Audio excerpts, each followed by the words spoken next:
آج پیش خدمت ہے سعادت حسن منٹو کا افسانہ اللہ دتا۔ اللہ رکھا اور اللہ دتا دو بھائی تھے۔ دونوں ریاست پٹیالہ کے باشندے تھے۔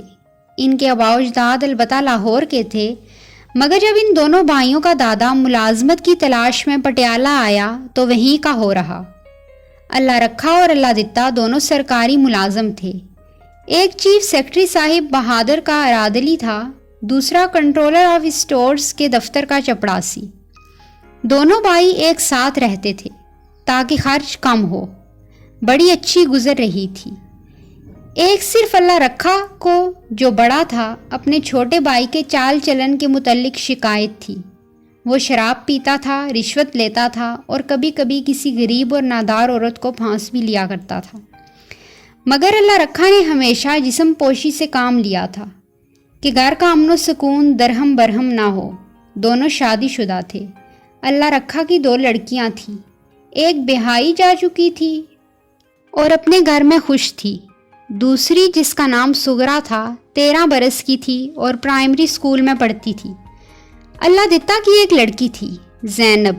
اس کی شادی ہو چکی تھی، مگر اپنے گھر میں اتنی خوش نہیں تھی، اس لیے کہ اس کا خاوند اوباش تھا۔ پھر بھی جوں تو نبھائے جا رہی تھی۔ زینب اپنے بھائی طفیل سے 3 سال بڑی تھی۔ اس حساب سے طفیل کی عمر 18-19 برس کے قریب ہوتی تھی۔ وہ لوہے کے ایک چھوٹے سے کارخانے میں کام سیکھ رہا تھا۔ لڑکا ذہین تھا، چنانچہ کام سیکھنے کے دوران بھی 15 روپے ماہوار اسے مل جاتے تھے۔ دونوں بھائیوں کی بیویاں بڑی اطاعت شعار، محنتی، عبادت گزار عورتیں تھیں۔ انہوں نے اپنے شوہروں کو کبھی شکایت کا موقع نہیں دیا تھا۔ زندگی بڑی ہموار گزر رہی تھی کہ ایکا-ایکی ہندو مسلم فسادات شروع ہو گئے۔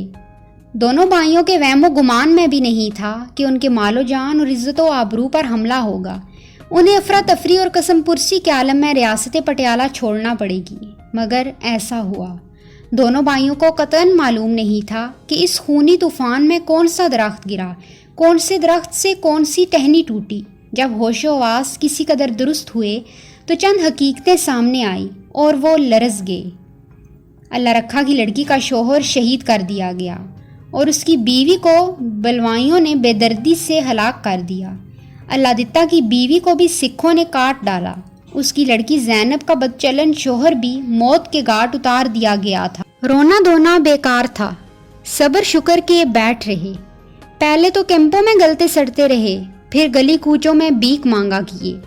آخر خدا نے سنی۔ اللہ دتا کو گجرانوالہ میں ایک چھوٹا سا شکستہ مکان سر چھپانے کو مل گیا۔ طفیل نے دوڑ دھوپ کی تو اسے کام مل گیا۔ اللہ رکھا لاہور ہی میں دیر تک در بدر پھرتا رہا۔ جوان لڑکی کے ساتھ تھی، گویا ایک پہاڑ کا پہاڑ اس کے سر پر تھا۔ یہ اللہ ہی جانتا ہے کہ اس غریب نے کس طرح 1.5 برس گزارا۔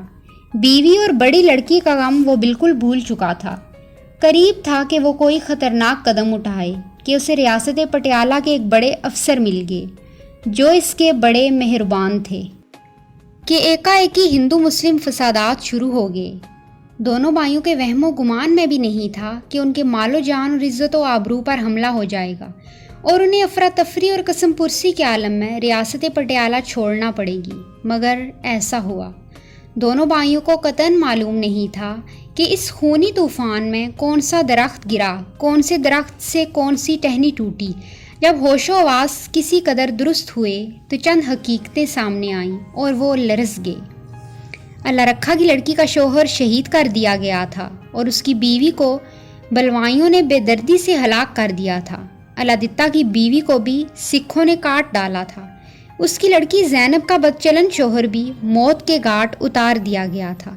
رونا دھونا بیکار تھا۔ صبر شکر کے بیٹھے تھے۔ پہلے تو کیمپوں میں گلتے سڑتے رہے، پھر گلی کوچوں میں بھیک مانگنے کیے۔ آخر خدا نے سنی۔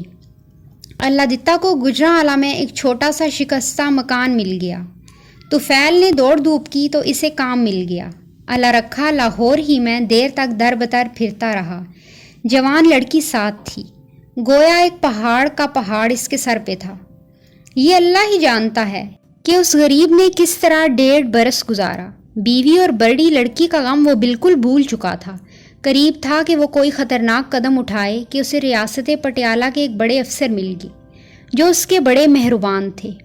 اس نے ان کو اپنی حالت زار الف سے لے کر یہ تک سنائی۔ آدمی رحم دل تھا۔ اس کو بڑی دقتوں کے بعد لاہور کے ایک عارضی دفتر میں اچھی ملازمت مل گئی تھی، چنانچہ انہوں نے دوسرے روز ہی اس کو 40 روپے ماہوار پر ملازم رکھ لیا اور ایک چھوٹا سا کوارٹر بھی رہائش کے لیے دلوا دیا۔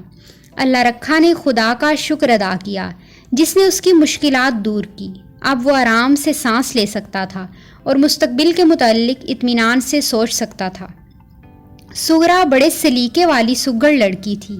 سارا دن گھر کے کام کاج میں مصروف رہتی، ادھر ادھر سے لکڑیاں چن کر لاتی، چولہا سلگاتی اور مٹی کی ہنڈیا میں ہر روز اتنا سالن پکاتی جو 2 وقت کے لیے پورا ہو جائے۔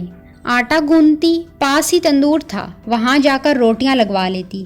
تنہائی میں آدمی کیا کچھ نہیں سوچتا، طرح طرح کے خیالات آتے۔ سغرا عام طور پر دن میں تنہا ہوتی تھی اور اپنی بہن اور ماں کو یاد کر کے آنسو بہاتی رہتی تھی، پر جب باپ آتا تو وہ اپنی آنکھوں میں سارے آنسو خشک کر لیتی تھی تاکہ اس کے زخم ہرے نہ ہوں۔ لیکن وہ اتنا جانتی تھی کہ اس کا باپ اندر ہی اندر گلا جا رہا ہے، اس کا دل ہر وقت روتا رہتا ہے، مگر وہ کسی سے کہتا نہیں۔ سغرا سے بھی اس نے کبھی اس کی ماں اور بہن کا ذکر نہیں کیا تھا۔ زندگی افتاؤں خزاں گزر رہی تھی۔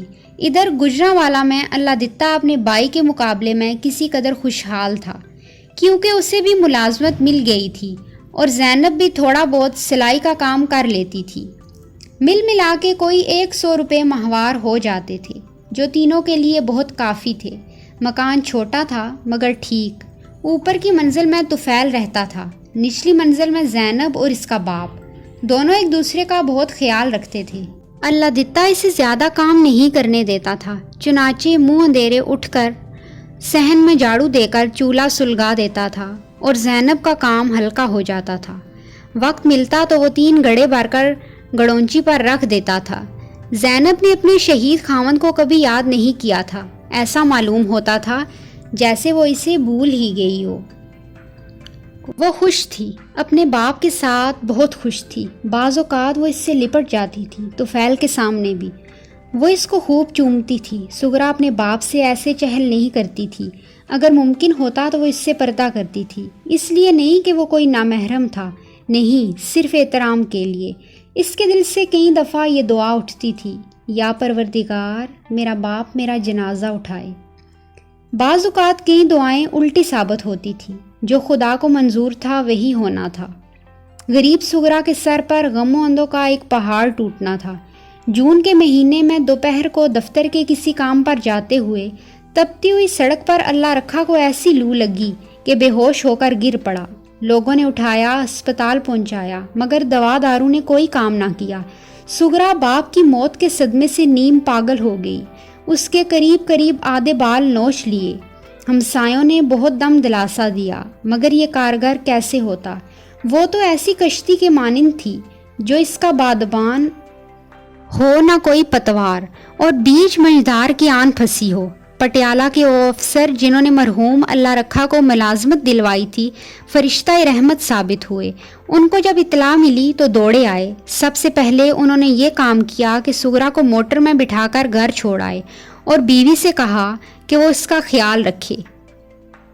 پھر ہسپتال میں جا کر انہوں نے اللہ رکھا کے غسل وغیرہ کا انتظام کیا اور دفتر والوں سے کہا کہ وہ اس کو دفنائیں۔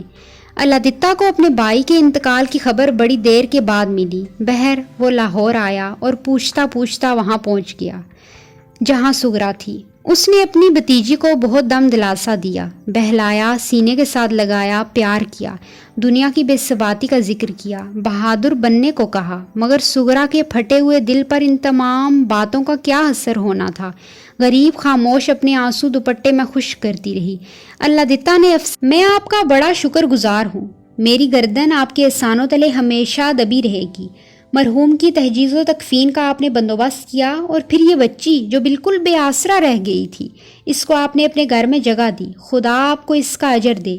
اب میں اسے اپنے ساتھ لے جانا چاہتا ہوں، میرے بھائی کی بڑی قیمتی نشانی ہے۔ افسر صاحب نے کہا، ٹھیک ہے، لیکن تم ابھی اسے کچھ دیر یہاں رہنے دو، طبیعت سنبھل جائے تو لے جانا۔ اللہ دتا نے کہا، حضور میں نے ارادہ کیا ہے کہ اس کی شادی اپنے لڑکے سے کروں گا اور بہت جلد۔ افسر صاحب بہت خوش ہوئے۔ بڑا نیک ارادہ ہے، لیکن اس صورت میں کہ تم اس کی شادی اپنے لڑکے سے کرنے والے ہو، اس کا اس گھر میں رہنا مناسب نہیں۔ تم شادی کا بندوبست کرو، مجھے تاریخ سے مطلع کر دینا، خدا کے فضل و کرم سے سب